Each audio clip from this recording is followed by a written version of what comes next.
პირამიდი რა არის? ამ შემთხვევაში ოთხკუთხა პირამიდი. ფუძე, ძალიან კარგი, ფუძე. ოჩახ. თანამედროვე საგანმანათლებლო კვლევების მიხედვით განვითარებული შეფასება ძალიან მნიშვნელოვანია. აბა მითხარი, რა განსხვავება? ეს არის საგანმანათლებლო ფაქტების მოძიებისა და ინტერპრეტაციის პროცესი იმისათვის, რათა მოსწავლეები და მასწავლებლები გაერკვნენ. რა ითვისეს მოსწავლეებმა და რა სახით? კიდევ რა უნდა ისწავლონ მათ და როგორ?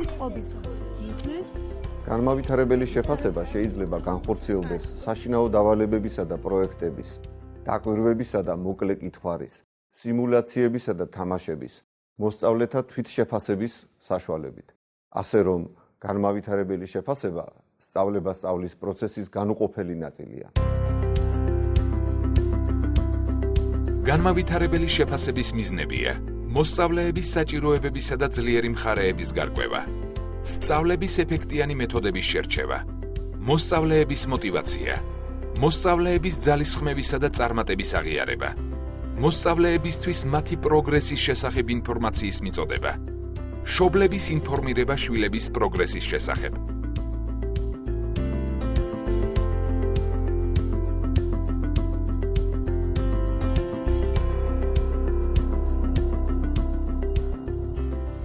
მოგესალმებით ბავშვებო? ბავშვებო, ჩვენ როგორც შევთანხმდით, დღეს უნდა წეროთ ტესტი. მზად ხართ? განმავითარებელი შეფასების ერთ-ერთი საშუალებაა დიაგნოსტიკური ტესტი. ამ ტესტის თითოეული დავალება ეროვნული სასწავლო გეგმის საგნობრივი სტანდარტის რომელიმე ინდიკატორთან არის დაკავშირებული. ამიტომ დიაგნოსტიკური ტესტის საშუალებით მასწავლებელი ადვილად გაარკვევს, რომელ მოსწავლეს აქვს ხარვეზი წინარე ცოდნასა და უნარჩვევებში და დროულად მიიღებს ზომებს ამ ხარვეზის აღმოსაფხვრელად. რომელ ნახატზეა ყველაზე მეტი ღილი? პასუხისთვის შემოხაზეთ. A, B, G, ან D. ფილმის დანიშნულებაა მასწავლებლები ტესტის საშუალებით გაეცნონ განმავითარებელი შეფასების მეთოდს, რომელსაც გამოიყენებენ მოსწავლეების საჭიროებების გასარკვევად და შესაფერისი მომდევნო აქტივობების შესარჩევად.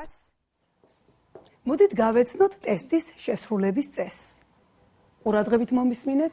ფილმში ტესტირება ნაჩვენებია ორი სხვადასხვა კლასის მაგალითზე, რათა ცხადად გამოჩნდეს განსხვავება ტესტირების ჩატარების წესებში. მოცემულია რამდენიმე პასუხი, მოქმედების რამდენიმე ნიშანი ბავშვებო. და შემდეგ არის მოქმედება ქვემოთ დაწერილი. ჩვენ უნდა შემოვხაზოთ სწორი პასუხი. აი როგორც აქ ნიმუშზე არის მოცემული. შეხედეთ აბა. შეცდომის შემთხვევაში გადავხაზოთ ჩვენი შემოხაზული პასუხი და შემოვხაზოთ ახალი პასუხი, რომელიც მიგვაჩნია სწორად. აბა, შეხედეთ ლუკა. აბა, ყველამ დაინახა? მოწესრიგებული სასწავლო პროცესის შემთხვევაში, რომელიც შეფასების შედეგების გათვალისწინებით წარიმართება, მიზანშეწონილია მოსწავლეებს არანაკლებ ორჯერ პირველი სემესტრის დასაწყისსა და მეორე სემესტრის დასრულებამდე გარკვეული დროით ადრე ჩაუტარდეთ სპეციალური განმავითარებელი შეფასება, სკრინინგული, ანუ მიმოხილვითი სადიაგნოსტიკო ტესტის საშუალებით. გამონაკლისია პირველი კლასი, რადგან გაზაფხულამდე ტესტის გამოყენება არ არის მიზანშეწონილი. მოსწავლეები ჯერ კიდევ არ არიან ადაპტირებული სასწავლო პროცესთან. გამოთვლების ადავამზადოთ. კი ბატონო, გამოთვლებისთვის გაქვთ მოცემული გამოყოფილი გრაფა და შეგიძლიათ იქვე შეასრულოთ. სკრინინგული დიაგნოსტიკური ტესტების გამოყენება მიზანშეწონილია შემდეგი თანმიმდევრობით. სასწავლო წლის დასაწყისში გამოიყენება წინა კლასის ტესტი, ხოლო გაზაფხულზე გამოიყენება მოცემული კლასის ტესტი. გადმოვაბრუნოთ ჩვენი ტესტები, დავაწეროთ სახელი და გვარი. სამუშაოდ მოგეცემათ 45 წუთი. დავიწყოთ მუშაობა.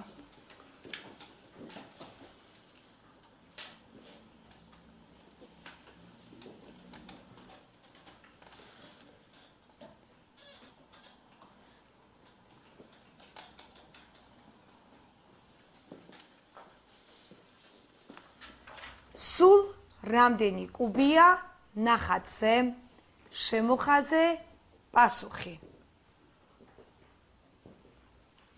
ვიმეორებ, სულ რამდენი კუბია ნახატზე შემოხაზე პასუხი. პირველსა და მეორე კლასებში მასწავლებელი უკითხავს მოსწავლეებს ტესტის დავალების პირობებს. მომდევნო კლასებში მოსწავლეები თვითონ ეცნობიან დავალებებს და დამოუკიდებლად მუშაობენ.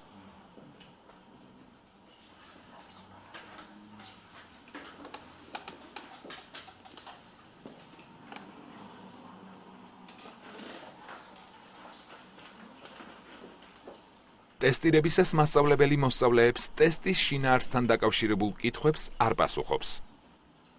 თუ შეამჩნევს, რომ რომელიმე მოსწავლემ ვერ გაიგო დავალების შესრულების წესი, დამატებით ინსტრუქციას აძლევს მას.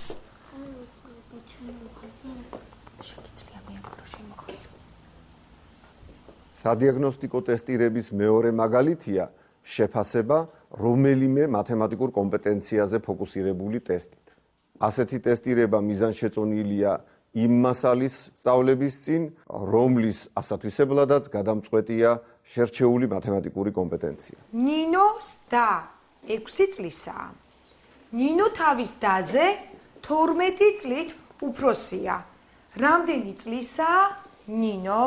ამოხსნა ჩაწერეთ აქ.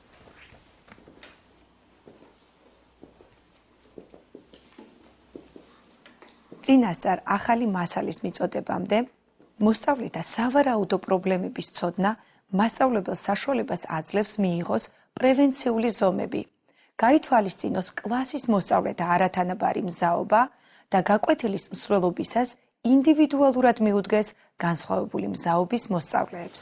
ტესტირების დასრულებამდე 5 წუთი დაგჭათ.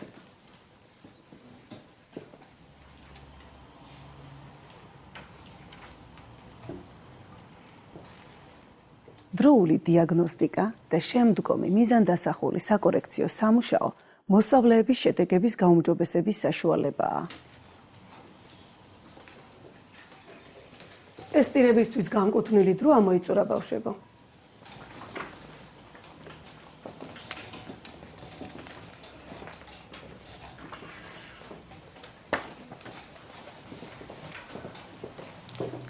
დიდი მადლობა, დაისვენეთ.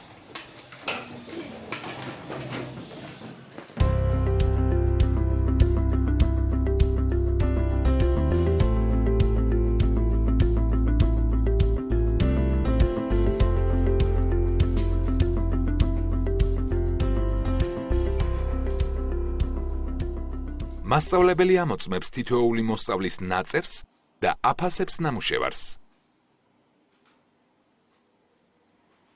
სწორ პასუხებთან შედარების შედეგად მასწავლებელი ადგენს მოსწავლის ქულებს და აფორმებს მოსწავლის ნაწერში.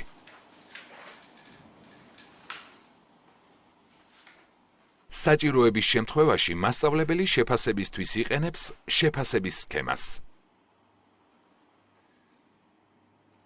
მასწავლებელი აღრიცხავს და აჯამებს მოსწავლეთა ინდივიდუალური და მთლიანად კლასის შედეგებს. ამისათვის იგი ავსებს შედეგების აღრიცხვის ცხრილს, რომელშიც მოცემულია გრაფა მინიჭებული ქულების ჩასაწერად. ამ ცხრილის სვეტებში ანბანის მიხედვით არის დალაგებული მოსწავლეების გვარები, ხოლო სტრიქონები სატესტო დავალებების ნომრებს ასახავს. ყოველი დავალების ნომრის გვერდით ჩაწერილია ამ დავალების სწორი პასუხი და შეფასების მაქსიმალური ქულა. მასწავლებელმა ყოველი მოსწავლის შედეგი, ანუ მიღებული ქულა უნდა ჩაწეროს მოსწავლის გვარის შესაბამისი სვეტისა და დავალების ნომრის შესაბამისი სტრიქონის გადაკვეთაზე არსებულ უჯრაში. შეფასების შედეგების ანალიზისთვის მასწავლებელი მოსწავლეთა შედეგების აღრიცხვის ცხრილის საფუძველზე ავსებს მეორე მოსწავლეთა შედეგების ანალიზის ცხრილს.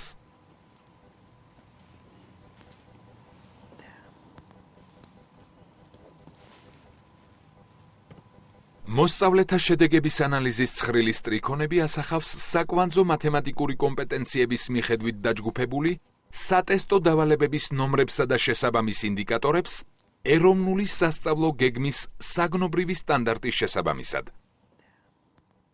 შედეგების ანალიზის ცხრილში ბოლო 2 სვეტი გამოყოფილია ინფორმაციისთვის იმის შესახებ, თუ სულ რამდენმა მოსწავლემ დაძლია ესა თუ ის ამოცანა და როგორია მათი პროცენტული წილი კლასში. ამ სვეტების შევსებით, მასწავლებელი მიაკვლევს კლასისთვის პრობლემურ ცოდნასა და უნარჩვევებს. ცხრილში მითითებული კომპეტენციები საკვანძოა იმ თვალსაზრისით, რომ სადიაგნოსტიკო ტესტირებით მიღებული შედეგების საფუძველზე შესაძლებელია განისაზღვროს, რამდენად შეძლებს მოსწავლე ახალი მასალის ათვისებას. ტესტის შედეგების მიხედვით კლასი პირობითად შეიძლება დაიყოს 3 ჯგუფად. მოსწავლეებს, რომელთა ჯამური პროცენტული მაჩვენებელი აღემატება გარკვეულ ზედა ზღვარს, სავარაუდოდ არ უნდა შეექმნათ პრობლემა საკვანძო კომპეტენციებთან დაკავშირებული საკითხების შესწავლისას. ისინი სრულად აკმაყოფილებენ მოსალოდნელი ცოდნის კრიტერიუმს. მოსწავლეები, რომელთა ჯამური პროცენტული მაჩვენებელი ზედა და ქვედა ზღვარ შორის მერყეობს, ძირითადად აკმაყოფილებენ მოსალოდნელი ცოდნის კრიტერიუმს, თუმცა შესაძლებელია გაუჭირდეთ ზოგიერთი საკითხის დაძლევა. მოსწავლეები, რომელთა წარმატების ჯამური პროცენტული მაჩვენებელი გარკვეულ ქვედა ზღვარზე დაბალია, ვერ აკმაყოფილებენ მოსალოდნელი ცოდნის კრიტერიუმს. მათ სავარაუდოდ მნიშვნელოვანი პრობლემები შეექმნებათ სასწავლო მასალის დაძლევისას. მნიშვნელოვანია მოსწავლეთა შედეგები ცალკეული კომპეტენციების მიხედვით. თუ მოსწავლეს, მოსწავლეთა ჯგუფს ან მთელ კლასს დაბალი ქულები აქვს რომელიმე კომპეტენციის შეფასებისას, მაშინ მასწავლებელმა უნდა დაგეგმოს ამ კომპეტენციასთან დაკავშირებული საკითხების ხელახლა სწავლება ინდივიდუალურად, ჯგუფურად ან მთელ კლასთან ერთად. სადიაგნოსტიკო ტესტი განმავითარებელი შეფასების ის ინსტრუმენტია, რომლის საშუალებითაც მასწავლებლები არკვევენ, აღწევენ თუ არა დასახულ მიზნებს შერჩეული მეთოდების გამოყენებით. როგორ უნდა შეცვალონ სწავლება, თუ კი აღმოაჩენენ, რომ ზოგიერთ მოსწავლეს ხარვეზები აქვს საკვანძო მათემატიკურ კომპეტენციებში.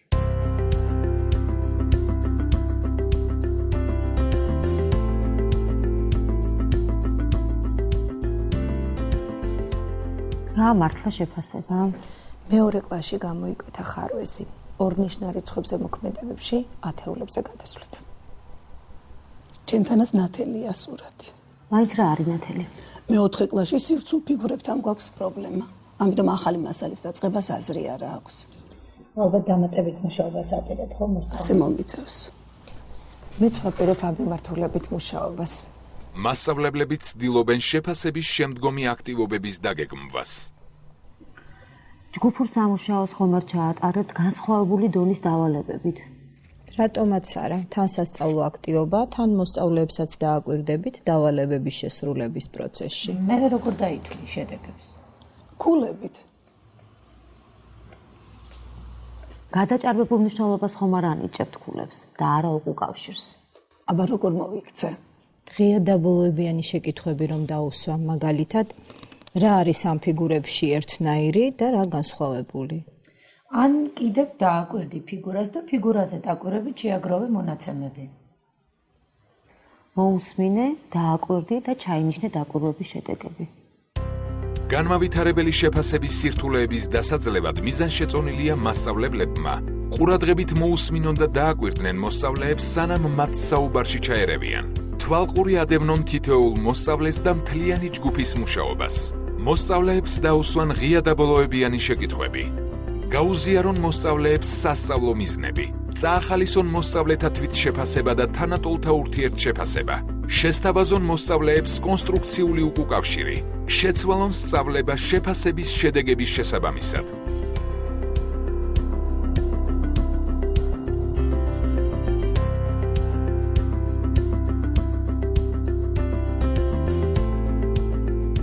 ყველა მართკუთხა პარალელეპიპედი კუბია? არა. და მაშინ მეორე შეკითხვას დაგისვამ. ყველა კუბი მართკუთხა პარალელეპიპედია. სწორია. მასწავლებელი ატარებს აქტივობას, რათა მოსწავლეებმა სხვადასხვა დონის დავალებების საშუალებით აღმოფხრან გამოვლენილი ხარვეზები. აბა ხელით მაჩვენე, რომელია აქ გვერდითი წახნაგები? კიდევ მესამე? კი ბატონო, და ფუძე რომელია? სხვადასხვა ჯგუფისთვის გადაცემული მასალა შეესაბამება მოსწავლეთა მზაობის განსხვავებულ დონესა და საჭიროებებს. ვერდითი? ერთი ჯგუფისთვის განკუთვნილი აქტივობები შედგება გამოწვევის შემცველი დავალებებისგან. რათა ამ ჯგუფში შეკრებილმა მოსწავლეებმა დამოუკიდებლად შეასრულონ საკვანძო კომპეტენციებთან დაკავშირებული რთული სავარჯიშოები, გაიმდიდრონ ცოდნა და სრულყონ უნარჩვევები.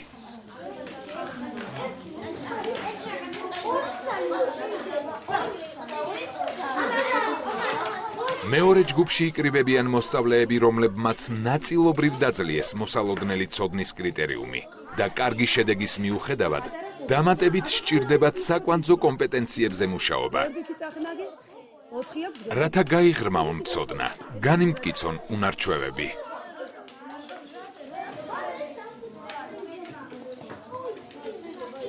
მესამე ჯგუფისთვის განკუთვნილი აქტივობები ორიენტირებულია სასწავლო მასალის საფუძვლიანად გააზრებაზე. მათი საშუალებით მოსწავლეებმა მთლიანად უნდა აღმოფხვრან დაგროვილი გაუგებრობები. მიზანშეწონილია მასწავლებელმა მოსწავლეებს პასუხის ახსნა დასაბუთება მოსთხოვოს. სასარგებლო ინფორმაციის მოძიებისათვის უმჯობესია ღია შეკითხვები დასვას და დააცადოს მათ პასუხების მოფიქრება. განმავითარებელი შეფასების შედეგად მიღებული ინფორმაცია მოსწავლეს აჩვენებს სწავლის, მასწავლებელს კი სწავლების გზებს. განმავითარებელი შეფასება განსაკუთრებით შედეგიანია არასაკმარისი მზაობის მოსწავლეებისთვის. იქ, სადაც განმავითარებელ შეფასებას იყენებენ, დაბალი და მაღალი მზაობის მოსწავლეებს შორის განსხვავება მცირდება. ზოგადად სწავლის ხარისხი კი იზრდება.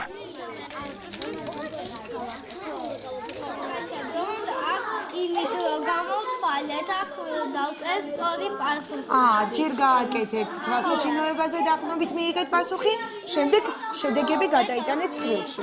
მოსწავლეზე ორიენტირებული განათლების მიღებისას მოსწავლე არ ეჯიბრება თანატოლებს. მასწავლებელი და მოსწავლე ერთად ცდილობენ, რომ მოსწავლემ წარმოაჩინოს პროგრესი საკუთარ მიღწევებთან მიმართებაში და გაამართლოს მოლოდინი.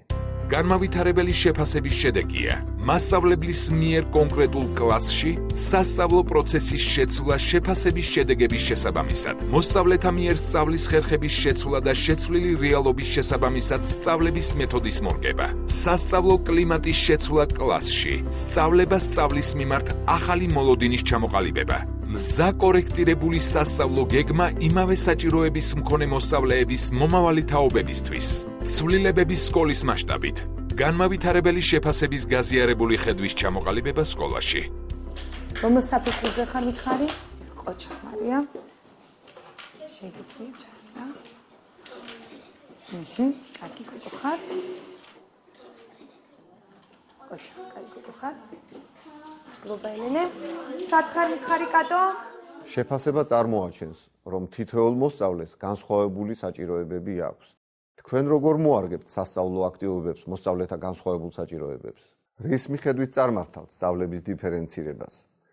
მოსწავლეებისთვის განკუთვნილი აქტივობების მიხედვით, მოსწავლეებისთვის მასწავლებლის დახმარების დონის მიხედვით თუ მოსწავლეთა შრომის ნაყოფის მიხედვით?